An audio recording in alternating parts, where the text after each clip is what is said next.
Bonjour, alors une petite aide pour cet exercice qui visiblement vous pose problème. Alors à l'aide de GeoGebra, j'ai donc la droite là qui m'est donnée, x-2y égale 1. C'est donc la tangente, une tangente au cercle que je cherche.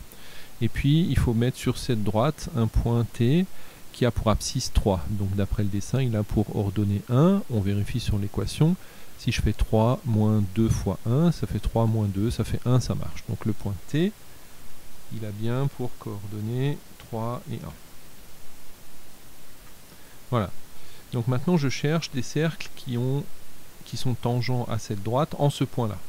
Donc forcément leur centre se trouve sur la perpendiculaire à cette droite passant par T. Ne peut pas être ailleurs. Donc je vais tracer la perpendiculaire ici à cette droite passant par le point T. Donc GeoGebra vous donne l'équation de cette droite, mais il faudra la retrouver par le calcul. Et donc mes centres se trouvent quelque part sur cette droite et ils sont à une distance de t de racine de 5 puisqu'on me dit que le rayon c'est racine de 5. Donc ce que je vais faire, c'est que je vais tracer un cercle qui a pour centre t et qui se trouve à une distance de racine carrée, un rayon de racine carrée de 5.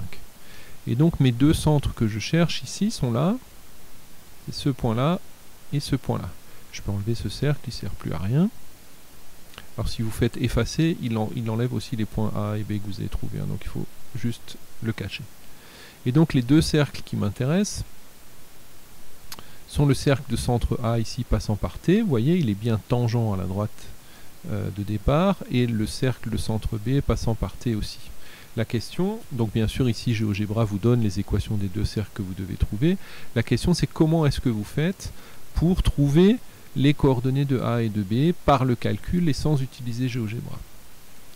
Donc déjà vous savez que le point A se trouve sur la droite perpendiculaire AD passant par T. Donc vous avez déjà une première information sur les coordonnées de A et les coordonnées de B, se trouve sur cette droite. Et deuxième information, vous savez que la distance de A jusqu'à T ou de B jusqu'à T, c'est racine carrée de 5. Et vous avez une formule pour calculer la distance d'un point à une droite. Donc il faut utiliser cette formule.